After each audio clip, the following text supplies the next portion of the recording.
Halo teman-teman, kembali lagi di video aku. Nah, pada materi ke-6 ini, kita akan belajar tentang subnetting IP versi 4. Gimana ya kira-kira subnetting itu? Yuk kita belajar, semangat! Sama seperti video ARP sebelumnya, pada video ini akan ada simulasi menggunakan Cisco Packet Tracer. Nah, simulasi tersebut bertujuan agar kita mengetahui konsep dari subnetting dan juga untuk mengetahui fungsi dari gateway. Sebelum kita ke simulasinya, kita akan mempelajari tentang dasar teorinya terlebih dahulu. Subnetting adalah proses membagi sebuah network menjadi beberapa subnetwork. Subnetting ini hanya dilakukan pada IP address kelas A, B, dan C saja. Dengan subnetting ini akan menciptakan beberapa network tambahan, tetapi akan mengurangi jumlah maksimum host yang ada dalam tiap network tersebut. Subnetting ini memiliki beberapa tujuan. Yang pertama adalah mengefisiensikan pengalamatan, yang kedua membagi satu kelas network atau sejumlah subnetwork, yang ketiga menempatkan suatu host, apakah berada dalam satu jaringan atau tidak. Yang keempat, untuk mengatasi masalah perbedaan hardware dengan topologi fisik jaringan, dan tujuan yang terakhir adalah untuk meningkatkan security dan mengurangi terjadinya kongesti atau penimbunan. Jadi ini adalah contoh pembentukan subnet dari host ID. Bisa dilihat bahwa semula net ID-nya sedikit dan akan menjadi banyak.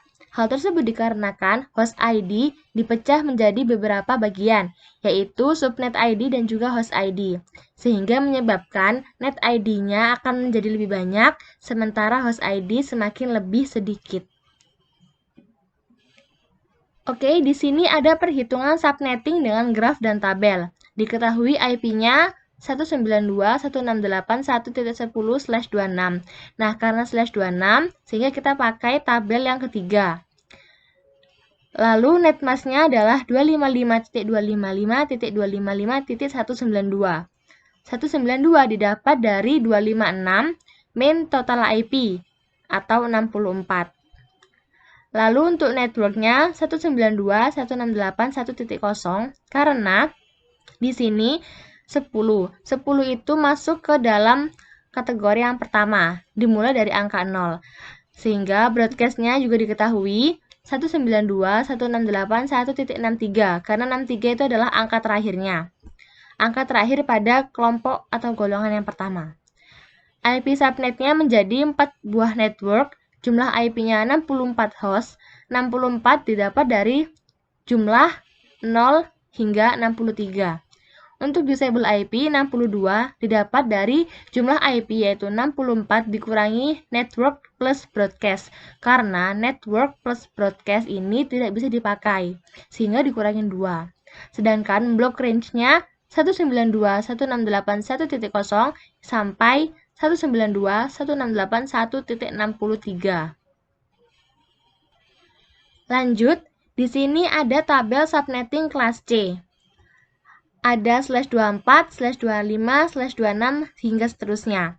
Di sini apabila kalian hafalkan, kalian akan lebih mudah untuk menjawab pertanyaan-pertanyaan seperti tentang network ID, broadcast ID, dan lain-lain. Di sini terdapat kata-kata subnet mask. Subnet mask ini digunakan untuk membaca bagaimana tentang network dan juga host ID-nya. Kira-kira address mana saja yang akan menjadi host dan juga akan menjadi broadcast. Oke, langsung saja kita akan menggunakan Cisco Packet Tracer untuk simulasinya. Let's go! Nah, di sini ada skenario seperti ini. Kita akan mensimulasikan dua subnet, yaitu lab 1 dan juga lab 2. Lab 1, 192.168.1.0/26, dan lab 2, 192.168.1.64/26. Nah, karena /26, kita menggunakan tabel seperti ini, teman-teman. Ini adalah lab 1 dan ini lab 2.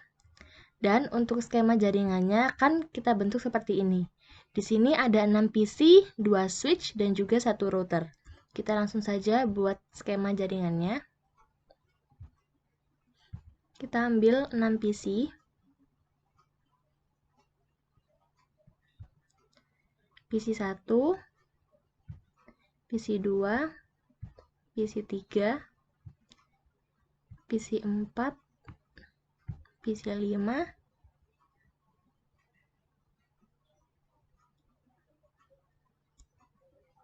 dan ini kita ganti menjadi PC6. Lalu kita ambil switch.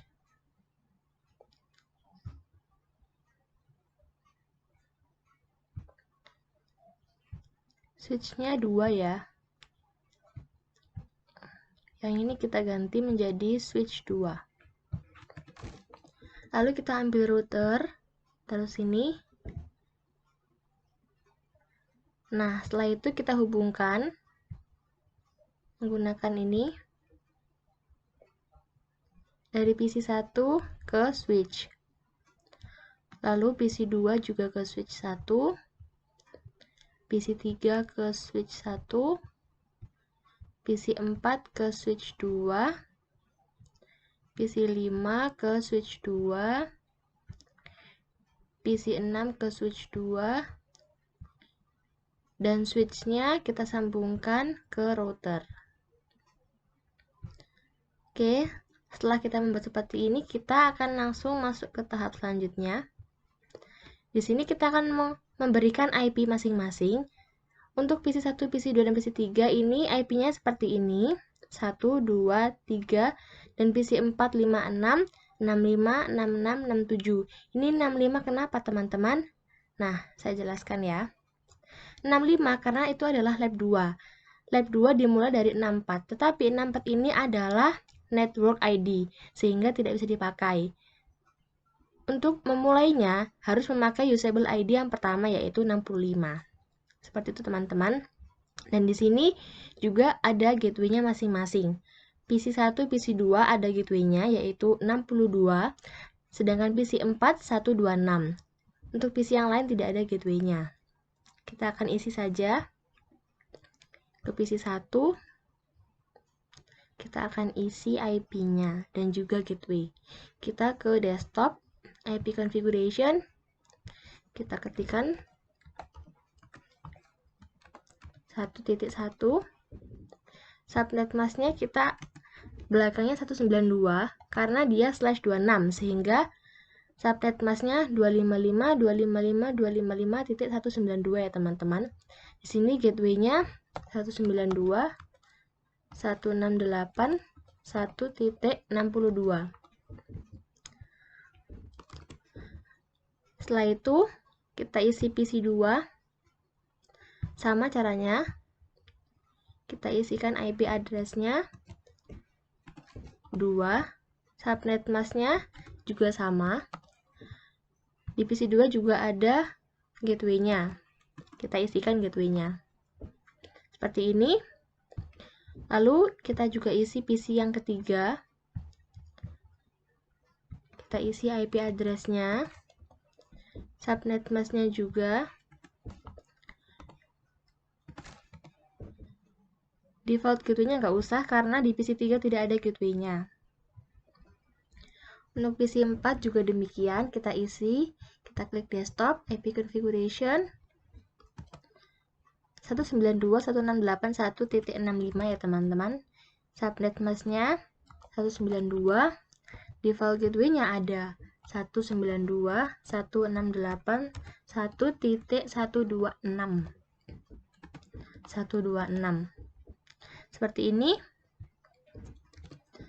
Lalu kita isi yang ke PC5. PC5 IP-nya 66 ya teman-teman. Subnet masknya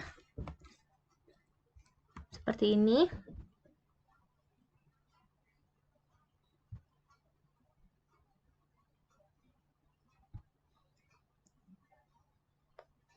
Oh, salah. Ini 192 teman-teman, maaf. Ini 66 192. PC6 juga desktop IP configuration 67 192. Tidak ada gateway-nya. Lalu kita akan men-setting routernya. Di sini kita ke config. Nah, yang ini itu untuk yang switch 1 atau lab 1, teman-teman. Ini lab 1 dan ini lab 2. Kita isikan IP address-nya 192.168.1.62. Subnet mask-nya juga sama, belakangnya 192. Dan jangan lupa untuk kita on-kan port statusnya. Yang ini untuk switch 2 atau lab 2. 192.168.1.126. Ini akan otomatis terisi. Seperti ini. Dan ini jangan lupa untuk di-on-kan juga. Pastikan semuanya sudah benar. Nah, setelah seperti ini, kita akan lanjut ke tahap selanjutnya. Setelah setting IP selesai, pindahkan mode ke simulasi, lalu buat skenario seperti berikut. Edit filter event list ke IP v4 ICMP.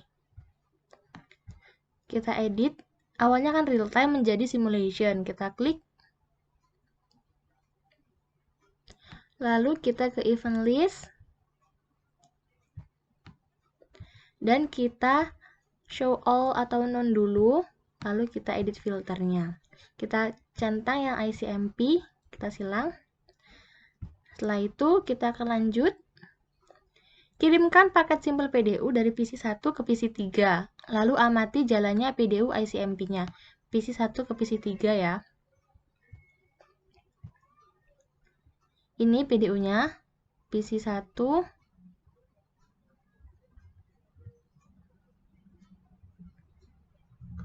ke PC 3. Nah, seperti ini kita akan jalankan. Kita akan cek apa yang akan terjadi. Nah, dari PC 1 akan mengirimkan ke switch. Dari switch akan diteruskan ke PC 3, karena PC 3 adalah IP destination atau IP tujuannya. Lalu dari PC 3, karena dia merasa memiliki IP yang dimaksud, dia akan mereply, dia akan kirimkan ke switch 1, dan akan diteruskan ke PC 1 lagi. Selesai. Nah, untuk percobaan yang pertama ini, tidak melalui router, teman-teman, karena antara PC 1 dan PC 3 ini satu subnet. Jadi hanya melalui switch saja. Seperti itu. Di sini tertulis successful, berarti komunikasinya berjalan dengan baik. Karena sampai diterima, karena dia mendapat reply. Oleh karena itu disebut dengan komunikasi yang berjalan dengan baik. Kita delete. Oke, kita akan lanjut ke percobaan selanjutnya. Kirimkan paket simple PDU dari PC 1 ke PC 4. Ini dari PC 1 ke PC 4. Nah, ini sama-sama memiliki gateway dan keduanya ini berbeda subnet ya teman-teman, sehingga nanti seharusnya akan melewati router. Kita akan lihat, kita klik event list, kita play control. Nah, dari PC 1 dia akan mengirimkan ke switch, lalu diteruskan ke router. Nah, kenapa diteruskan? Karena di switch 1 dia tidak menemukan IP destination-nya, sehingga akan dikirimkan ke router. Dari router akan dilemparkan ke switch, lalu ke PC 4, karena PC 4 ini adalah IP destination-nya. Karena PC 4 merasa memiliki IP yang dituju, dia akan mereply, sehingga dia akan kirimkan ke switch. Dari switch akan melalui gateway ke router. Dari router dikembalikan lagi ke switch 1, dan selesai, akan ke PC 1 kembali. Di sini komunikasinya juga berjalan lancar karena keduanya memiliki gateway. Gateway ini adalah untuk menjembatani ketika berbeda subnet tadi, sehingga bisa melalui switch ke router, switch lagi. Seperti itu, kita akan delete lagi. Oke, kita akan lanjut.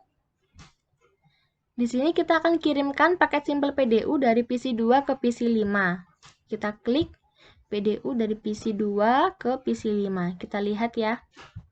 Kita klik event list, kita klik play control. Dia akan berjalan ke switch, lalu akan diteruskan ke router, lalu ke switch 2 atau lab 2, dan diterima oleh PC 5 yang merupakan IP destination. Tapi di sini ada tanda silang. Kenapa? Nah, karena PC 5 ini tidak bisa mereply ke PC 2. PC 5 tidak memiliki gateway, sehingga tidak bisa melewati router ini. Nah, seperti ini disebut dengan komunikasi tidak berjalan dengan baik, karena tidak ada reply dan PC 2 tidak menerima balasan. Seperti itu. Kita silang, kita delete, lalu kita akan lanjut ke simulasi yang keempat ini. Kirimkan paket simple PDU dari PC 3 ke PC 6. PC 3 ke PC 6. Nah, di sini sama-sama beda subnet ya teman-teman. Karena ini switch 1 dan ini switch 2. Dan sama-sama mereka tidak mempunyai IP gateway-nya. Sehingga kita lihat apa yang akan terjadi. Kita klik event list, play control. Nah, dari awal saja di PC 3 tidak bisa mengirim. Ada tanda silang karena dia tidak bisa melewati router ini. PC 3 tidak memiliki gateway, sehingga jelas bahwa hal ini disebut dengan komunikasi tidak berjalan dengan baik. Seperti itu teman-teman. Kita delete lagi. Lalu kita akan lanjut. Setelah selesai membuat simulasi pada poin kedua, kembalikan mode ke real time. Kita kembalikan dulu dari simulasi ke real time. Lalu coba lakukan tracing sebagai berikut. Tracing dari PC 1 ke PC 3. Lalu amati hasil penelusuran rutenya. Di sini format perintah tracing tracert IP tujuan. Jadi kita misal ke PC 4, jadi kita klik PC 1 dan tulis IP PC 4. PC 1 ke PC 3. Kita klik PC 1. Lalu kita ke command prompt. Nah, karena kita mencari tracingnya dari PC 1 ke PC 3, kita klik tracer 192.168.1.3 karena dia IP-nya 3. Kita enter. Nah, di sini menandakan bahwa komunikasinya berjalan dengan baik. Di sini dia menerima dari PC 3. Trace complete. Gak ada masalah ya. Lalu kita lanjut. Tracing dari PC 1 ke PC 4. PC 1 kita klik ke PC 4. Kita ke command prompt. Tracer IP-nya PC 4. 192.168.1.65. Kita enter. Nah, di sini ini ada 62. 62 ini adalah melewati gateway. Gateway yang berada di sini tadi. Ini gateway-nya 62. Lalu 65 ini adalah IP dari PC 4. Di sini tertulis trace complete. Lanjut. Tracing dari PC 2 ke PC 5. Kita klik PC 2 ke PC 5. Kita command prompt. Tracer 192.168.1 PC 5 berarti 66. Kita enter. Nah, di sini dia akan melewati gateway. Benar kan tadi kan dia dari PC 2 melewati sini. Gateway-nya 62. Tetapi kita tunggu. Di sini ada bintang, bintang, bintang dan request timeout. Berarti dia tidak menerima balasan dari PC 5. Karena PC 5 tadi tidak mempunyai gateway, sehingga tidak bisa melewati router sini. Akhirnya ini tertulis request timeout. Kita silang. Lanjut. Tracing dari PC 3 ke PC 6. PC 3 ke PC 6. Command prompt. Tracer IP-nya PC 6. 168.1.67. Kita enter. Kita tunggu sebentar. Tadi dari PC3 ke PC6 dari awal sudah ada tanda silangnya ya teman-teman ya. Kita lihat tracingnya. Nah, di sini tertulis langsung request timeout karena dari PC3 saja tidak bisa mengirimkan melalui router karena PC3 tidak memiliki gateway. Apabila kita tunggu terus-menerus, ini akan tertulis request timeout terus. Seperti itu teman-teman. Oke teman-teman, sekian penjelasan aku tentang subnetting IP versi 4 ini. Semoga bisa membantu kalian untuk lebih memahami tentang materi subnetting. Terima kasih, sampai jumpa di video selanjutnya.